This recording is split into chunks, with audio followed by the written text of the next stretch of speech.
Michael, jy het op Stellenbosch gaan regte studeer, maar jy het oorgeskakel ekonomie toe. En jy maak klaar jou graad en jy gaan werk in Duitsland by Deutsche Bank. Jy begin as 'n teller. Jy het 3 jaar altesaam daar gewerk. Jou ervaring in terme van die ervaring internasionaal by Deutsche Bank in jou latere lewe, wat het dit bygedra?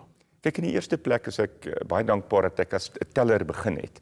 Jy weet, ons gooi groot syfers hier rond, maar dikwels weet 'n ou nie hoeveel nulle daar in 'n miljoen is nie. So vir 'n ou om eers daai geld te tel en elke dag seker te maak jy het dit reg getel, dit was net 'n baie belangrike dissipline. Maar miskien is die groter ding dat dit vir jong mense belangrik is om oor see te gaan. Ek dink net daai ervaring om jou land uit 'n ander kultuur uit te beskou en om die hele tyd dinge te vergelyk met mekaar, dit laat 'n ou heeltemal anders daar dink. So ek sê jong mense moet vlerke hê. Maar vir my was dit ook natuurlik wonderlik om nadat ek die hele Duitse kultuur beleef het, om weer terug te kom Suid-Afrika toe. Dis in 94 kom jy terug. Ja. Op daai stadium is daar baie mense wat ander kant toe gaan, wat uit die land uit gaan. Daai besluit om terug te kom, wat was die motivering agter dit? Jy is heeltemal reg, dit was moeilik. Dit was min of meer net nadat Chris Hani vermoor is. En dit was op 'n stadium wat Suid-Afrika waarskynlik in enige rigting kon gegaan het. So klomp mense, familielede en so aan het ook gesê, man, wat besiel jou om terug te kom? En vir my was dit net die wonderlikste ding. Jy weet, toe ek hier land op wat toe nog Jan Smuts lughawe is, nou OR Tambo, het ek gevoel ek wil die grond soen. Jy weet, ou, net so belangrik soos dit is dat jy vlerke moet hê, dink ek, ons moet almal erken, wortels is baie belangrik. So vir my was dit wortels, ek het teruggekom na my kultuur, na my mense, na my sin van humor, en Suid-Afrika was intussen baie goed vir my.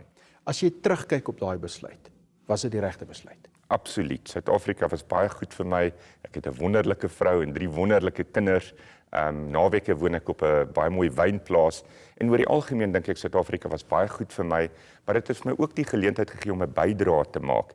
Die besluit om te bedank, hoe dit gewerk? Wel, dit is 'n klein woonstelletjie wat ek daar in Duitsland ingesit het, dit het gereën buite, en ek het net vir myself gevra, wat maak ek hierso? En ek het 'n 1 bladsy brief getik, net gesê, hiermee dien ek my bedanking in. Dit was 'n skok vir die mense by die werk, maar ek het gevoel of 'n groot las van my skouers af is. Toe jy teruggekom het van Deutsche Bank, van Duitsland af, en jy sluit aan by Rand-Akse Bank, hoe het dit gewerk? Dit was die interessante dae, die Akse Bank was nog redelik klein, dis vandag natuurlik baie groter, en hulle het 'n interessante raaisel in die koerant gesit. En dit was eintlik meer hierdie raaisel wat my aangetrek het. Ek het gevoel ek kan hom antwoord, ek het raaisel geantwoord, maar my CV bygesit, en toe is ons deur 'n hele klomp onderhoudsprosesse en so, want dit was nogal moeilik geweest, maar dit was my wonderlik om uit hierdie stywe Duitse bankstelsel na 'n innoverende Akse Bank toe te gaan. Die verskil tussen die kultuur binne in die First Rand en Eerste Nasionale Bank en in 'n Deutsche Bank in Duitsland. Wat is die kernelemente wat uitstaan in terme van die verskille? Maar nou, as jy in Duitsland sal jy jou baas baie formeel aanspreek, meneer of mevrou, Sie in plaas van du. As hy in die kantoor inkom, sal jy opstaan. As jy hom gaan sien, sal jy jou baadjie aantrek om hom te gaan sien. En ek kontrasteer dit met 'n storie wat ek ervaar het in Rand-Akse Bank. Een van die senior bestuurders was besig om vir ons klas te gee en die teedame het ingekom en hy het gevra of hy 'n koppie tee kan kry. Sy het gesê, "Stoot, jy het klaar 'n koppie tee gehad." En dit was net daai gesag of die hiërargie wat so geweldig diep in die Duitse samelewing was, terwyl ons in Suid-Afrika kan reguit met mekaar gesels. Jy begin in 94 en jy werk in Rand-Akse Bank, maar later in FNB, maar jy spandeer ook 'n jaar as assistent van die destydse uitvoerende hoof Paul Harris. Daai jaar om sy assistent te wees. Wat het dit bygedra tot jou ervaring en jou kennis later? Dit was natuurlik 'n groot voorreg. Jy weet, eendag het ek daar in die dieptes van die bank gewerk en die volgende dag het ek hierdie vermoë om 'n breë oorsig oor die hele bankwese te kry en dan natuurlik bloot te gestel te wees aan iemand wat groot entrepreneur is, wat geweldig wyd dink, wat innoverend dink, wat alles bevraagteken. So dit was 'n lewenservaring.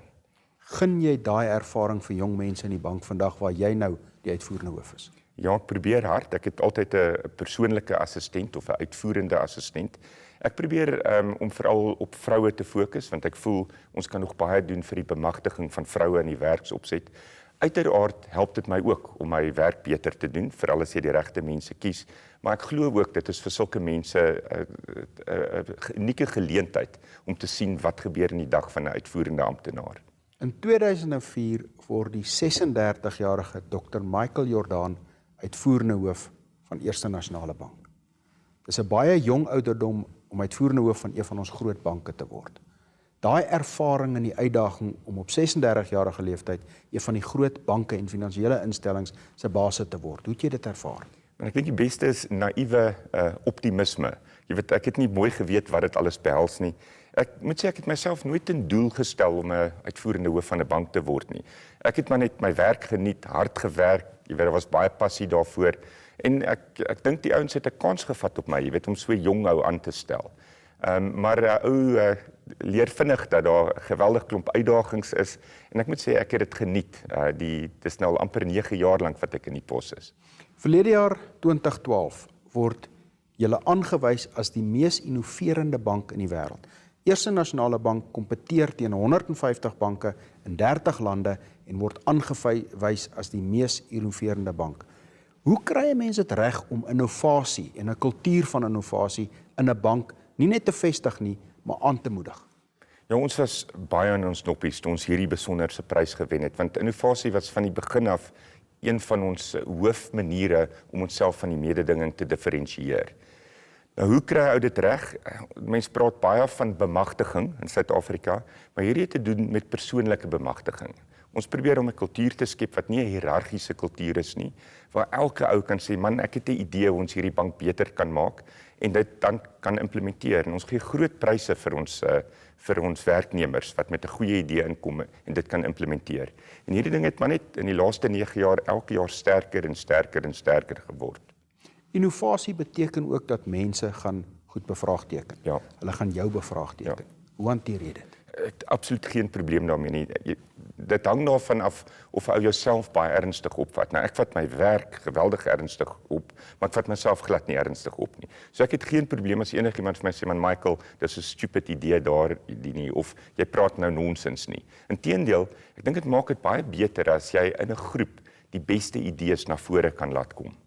Michael, jy's baie aktief in die sosiale media, in die sosiale spasie. My eerste vraag is waarom? Waarom is jy aktief? Ek geniet dit. Daar's geen strategie dat ek nou besef het ek moet in hierdie sosiale media ingaan nie. Ek geniet dit net. Ek geniet allerlei tegnologiese dinge en ek het maar net begin speel met die ding en toe redelik verslaaf daaraan geraak. Jy skryf ook elke week 'n dokument aan mense by die bank. What's on MJ's mind of Michael Jordaan's mind?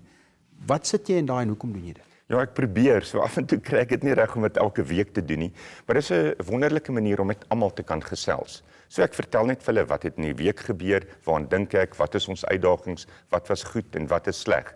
Die interessante ding is nie net die eenrigting kommunikasie nie, maar as mense dan aan my terugskryf. En so voel ek het 'n baie goeie gevoel van wat gebeur oral in die bank. Jy weet, ons sit nou hier op die 6de vloer van ons kantore. 'n Ou kan hier in 'n voortoring sit en nie werklik weet wat op die grond van jou besigheid aangaan nie. En hierdie is vir my 'n manier om met ons 30,000 plus werknemers in kontak te bly. As 'n persoon kommunikeer met die bank, dan is daar 'n hierdie fiktiewe persoonlikheid, RB Jacobs, wat baie keer na vore kom. Ja. Wie en wat is RB Jacobs en hoe werk RB Jacobs? Ja, RB is 'n misterie.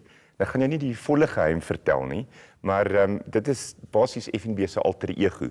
In die ou dae toe ons chequeboeke geadverteer het, is die naam RB Jacobs op die chequeboek het dit verskyn. En ons het maar net besluit om hierdie persona aan te neem. Wat ek wel sal sê is daar sit 'n hele span mense agter RB Jacobs, want sosiale media het 'n kanaal geword.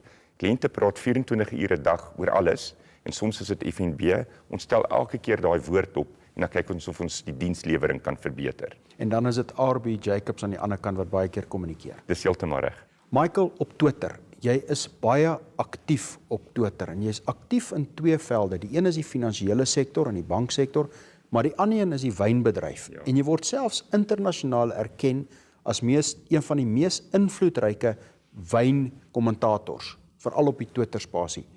Hoe pas die twee mekaar? Ja, dit het my nogal verbaas toe hulle my nou onder die top kommentators aangedui het. Ek geniet wyn. Ek woon naweke op 'n wynplaas. Dis my vrou wat hom bestuur en wat die wyn selfs maak. Dis 'n tipe alter ego vir my, want in die finansiële dienste skep ons nie tasbare produkte nie. Die wonderlike ding van wyn is jy kan hom sien en jy kan hom ruik en jy kan hom drink en jy kan hom geniet. En so geniet ek om af en toe daar ook kommentaar te gee. Ek dink 'n groot ding van sosiale media is, jy moet maar net autentiek wees. Jy moet skryf en praat oor die dinge waaraan jy belangstel. Daar's sekere mense daar buite wat dit aan iemand anders oorgee om hulle naam te behartig. En ek dink net 'n ou kan nie dit doen nie. Jy moet autentiek bly. So as iets kom van @MichaelJordan, dan kom dit van jou af. Dit kom van my af. Dit is natuurlik 'n ding wat baie tyd verg. My ma het my beleefd groot gemaak, soos ou vir my skryf, voel ek altyd ek moet hom antwoord. En met die aantal ouens wat nou my dinge lees, raak dit meer en langer 'n dag, maar dis definitief ek wat hulle antwoord. Michael, kom ons gesels so 'n bietjie oor leierskap en oor sukses.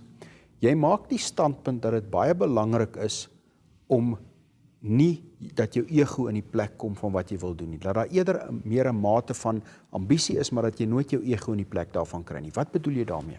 Sien nou maar 'n kliënt klaar by ons en hy sê man, luister, jy's 'n slegte bank. Dan is mens baie geneig om beskermend te raak en te sê, wat sê jy, wat bedoel jy, hoe durf jy dit vir my sê? En wat jy eintlik moet doen is jy moet jou ego heeltemal uit die ding uitvat en sê, man sê vir my, hoekom sê jy dit? Wat is jou feite? En dan moet jy heeltyd dink, hoe kan 'n ou ding beter doen? En so kan ego ook in 'n bespreking intern 'n probleem raak. As 'n ou vir jou sê, man, ek stem nie met jou saam nie, is ons baie keer geneig om so iets persoonlik te vat. Wat jy altyd moet doen is jy moet dink, luister, hierdie ou mag moontlik 'n baie goeie punt hê en die feit dat hy van jou verskil, moenie dat jou ego nou in die plek kom nie. Laat die beste feite op die tafel kom, laat die beste idee op die einde van die dag seëvier, al is dit nie jou eie idee. En dan is jy bereid om terug te staan. Definitief. Kyk, die rol van 'n leier is nie om die regte besluite te maak nie. Dis om die regte besluite te fasiliteer uit die hele stelsel. En daar moet jy definitief jou ego uit die pad uitvat. Jy praat daarvan dat 'n mens in die werksomgewing jou droom moet uitlewe. En as jy nie by die werk jou droom moet uitlewe, moet jy kyk vir 'n ander werk. Ja.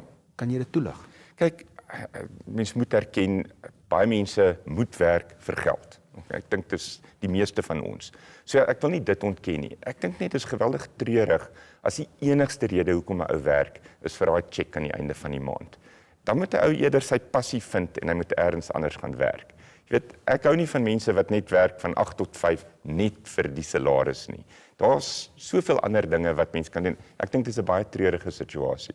Michael, Lorette, jou sekretaresse, toe ek haar gevra het, sy moet wat sê sy van Michael as 'n persoon. Toe sê sy, hy's 'n ou sonder draadwerk op 'n gentleman-like manier. Kommentaar? Wel, dis baie gaaf van haar om dit te sê. Ek probeer maar dieselfde wees met almal wat ek sien. Beleefd te wees, altyd ingestel op die ander persoon en ek sou sê, ek en Lorette het daar op sig ook 'n goeie verhouding. Ek sal haar nooit vra om iets te doen sonder om asseblief te sê nie. En as sy iets doen, sal ek altyd dankie sê. Dis maar net 'n basiese lewensingesteldheid. Michael, van 'n advieshoek af. As jy vir iemand wat 'n loopbaan maak of wil maak of in die proses is om 'n loopbaan uit te kerf in die finansiële dienste sektor. Jou kernadvies aan so 'n persoon, wat is die belangrike punte? Weet, ek het in die lewe nou al dikwels gesien, ouens laat dinge maklik lyk en dan aanvaar jy maar net hulle is begaafd. Jy weet, dit kan jou sportster wees wat goed bou of die ou wat die 3 druk en hy laat dit net regtig maklik lyk. Maar wat ek in die lewe geleer het, is dis geweldig baie harde werk wat dinge so maklik laat lyk. En dis hoekom dit so belangrik is dat jy jou passie moet vind, want as jy jou passie vind, dan is daar harde werk nie moeite nie. Jy gee nie om die lang ure in te sit nie. So dis maar my raad, jy weet, vind jou passie, dan gaan jy nie agterkom jy werk hard nie, maar harde werk is op die ou en geweldig belangrik. Dis die manier om vooruit te kom. En as iemand dit laat maklik lyk, dan vergeet jy van die ure wat hy ingesit het. Heeltemal reg. Michael, as 'n mens kyk na Suid-Afrikaners, mense wat julle kliënte is, julle kyk na miljoene mense se geld, se transaksies, se in baie gevalle hulle finansiële welstand, van 'n adviserende hoek, iemand wat sien hoe die publiek daar buite lyk, in terme van hulle eie finansies, in terme van spaar, in terme van belê, in terme van transaksies doen, wat is jou advies rondom dit? En ek het geweldig eenvoudige advies en dit is ons spaar nie genoeg nie. As land spaar ons nie genoeg nie en mense daar buite, ons, jy weet, as jy sien die buurman het 'n nuwe kar, dan wil jy ook 'n kar hê, of as die buurman sy huis 'n bietjie aangebou word, dan wil jy dieselfde doen. Nou, as ons mense se balansstate sien, dan sien jy dikwels die ouens wat buite so blink lewe, binne-in word dit maar gefinansier deur skuld. Nou, ek sê dit, jy weet, ons is 'n bank, ons maak geld uit mense wat leen, maar my eerlike advies is dat mense minder moet leen, meer moet spaar, en net moet besef, jy lewe nie net vir vandag nie, jy lewe ook vir môre.